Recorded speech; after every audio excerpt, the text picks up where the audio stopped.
Crews on board the International Space Station work on science experiments, as the crew is doing today. Also, maintenance and upkeep of the station and its hardware. They also work on a lot of educational competitions or challenges. Uh, there's one of those that's underway now that combines thinking out of the box with a new 3D printer that's on the station. My colleague, NASA commentator Lori Meggs, is at the Payload Operations Integration Center at the Marshall Space Flight Center in Huntsville, Alabama, with some special guests to talk about 3D printing for future exploration. It is an exciting day here because we have the Future Engineers Tool Challenge winner, R.J. Hillen. He designed a tool that could be created to use in space for future exploration, and he's here with us today because, as you said, an exciting day. He gets to speak to Tim Kopra and Jeff Williams on the International Space Station in just a couple of hours, and kind of chatted up about his design, and then they just recently printed that, so you can find out what they think about it. What's this day mean to you, RJ? It's a really exciting day. It's an opportunity for me to do what I've always wanted to do, which is to get involved with space exploration and really create new and exciting things that can be used off Earth. What's the number one question you want to ask them? Probably what they think the future of 3D printing will bring for space exploration. What do you think that is? I think it's going to be the ability to basically create on demand and maybe make things that many people don't really think that will be necessary in space. So let's back up a little bit, just a bit. You were a senior in high school, and how did you learn about the Future Engineers Space Tools Challenge, and why did you want to participate? Well, I actually learned about the competition through an ad that I found on the internet. I just was browsing through, I think it was like nasa.gov, because I saw some new article, and then I found the ad. I clicked on it, and I read through it. After realizing that it was an actual competition, I wanted to participate. I mean, I've always been interested in space exploration, so it gave me an opportunity to really kind of like put forth my knowledge and test myself out. So a senior, Enterprise High School. What'd your friends think what did you think, I guess, first of all, when you learned that you had won? I was really excited. I mean, I knew that meant that, my design got to be put up into space, so it was really exciting, kind of just solidified that I knew what I was talking about. Just a couple of tweets and a couple of Facebook posts, right? Yeah, just a few. So tell me now, tell us what the tool is. I guess you should talk a little bit more about that. So the tool is called the Multipurpose Precision Maintenance Tool, or MPMT, and it's basically like a small little block that has a variety of different tools that astronauts could use on board station. All right, and I think this challenge has really, from what I understand, kind of changed your life. Yes, it's changed my actual career path drastically. I've managed to meet so many people, CEOs, Dr. Barnhart from the Rocket Center. I got to meet the director of Marshall, a variety of astronauts. So it's really changed my career path from really focusing on being a sole engineer to trying to look at different opportunity in the business side of things. So future engineer and businessman, I Yes. like that. Well, and then we're so glad you could be with us today and you get to talk to the crew. I've never gotten to talk to the crew. That's cool, RJ. Let's bring in Nikki Werkheiser now.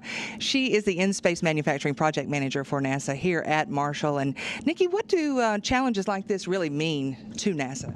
They mean a great deal. As a matter of fact, our in-space manufacturing project is actually under NASA's Advanced Exploration Systems. And so the whole goal of our projects really is to develop the technologies that we're going to need to travel to destinations such as Mars. And these are quite different missions than what we experience today on Space Station. You're talking about sometimes up to a 3-year mission, so it's quite a paradigm shift. The exciting part about in-space manufacturing is that we can really adapt and leverage the rapid involvement of evolution of additive manufacturing technologies commercially on the ground and really adapt them for our in-space needs, the form, fit, and function that we need. However, as important as the technologies are, the skill sets that we need to design and build these parts is of utmost importance. So from the inception of the project, we really knew and understood that we needed to help develop these skill sets, and what a more exciting area than in-space manufacturing to do that with. So we started through the American Society of Mechanical mechanical engineers this new STEM program through a Space Act agreement with NASA, through our Advanced Exploration Systems Office, to really excite students today to design parts that we can use in space. I'm very thrilled to say we're actually on our 4th challenge, and RJ was our first teen winner, and we have all kinds of exciting prizes, but really to spark the creativity that's already there in our students and show that there's a viable career path in this area. What I really love is that in STEM, a lot of times we target your math and science students that already kind of have a affinity for those subjects, but this is a creative process. So many times I'll be working with students and we'll be designing a part, and I'll say, you know what you just did? You just did engineering. And the light bulb will go off, and they'll say, no, I couldn't do that. I'm not really good at math or science. And we say, you did. Engineering is a state of mind. It's not a degree on a wall. And that's what we want to develop in this whole industry that's going to help NASA get to Mars. I'm really too old to go to Mars, unfortunately. But No. Yeah, well, and this is the generation that will get there. So we really want to make them feel part of the process today. So tell us where we are with additive manufacturing and the AMF and 3D printing, same thing, really. You've got 2 printers now on station. Tell where we are and where we're going. Well, it's going to be a very exciting few years. We actually, under the In-Space Manufacturing Project, have a phased technology development roadmap of all those technologies that we're going to leverage. Space Station is an absolutely critical test bed. It is the only laboratory, crewed laboratory we have in microgravity to test all of this out and to get ready for those exploration missions. So now, as you mentioned, we have 2 printers. We have the 3D Print Tech Demo that flew September 2014 that we're getting ready to start our phase 2 of operations. And we have the Made in Space Additive Manufacturing Facility. The really exciting thing about AMF is this is actually a commercial printer that is owned and operated by Made in Space, Inc., out of Silicon Valley, California, and through the ISS National Lab and CASIS. Not only NASA will be using this printer, but other entities in industry, academia, other government agencies can all print on Space Station to manufacture parts. So not only will you see the first ever student design part manufactured on station, you'll see all sorts of exciting things. On our roadmap next year, we'll actually be launching the first ever in-space recycler with a company called, yes, it's really going to be the step that takes us to more of a closed loop, sustainable system, more autonomy and sustainability during these missions that our astronauts are going to need, that we can recycle the 3D printed part back into filament and then make any new object we want. And we're doing printable electronics. We're doing more autonomy. I think you mentioned clothing, too, maybe in the future? Yes, so there is a AES project as well that works on, when you think about a 3-year mission, my closet looks pretty rough right now, so I can imagine a 3-year mission, we have to bring enough clothes for everyone. So one of the options could be to actually 3D print those clothes. Do you hear that, RJ?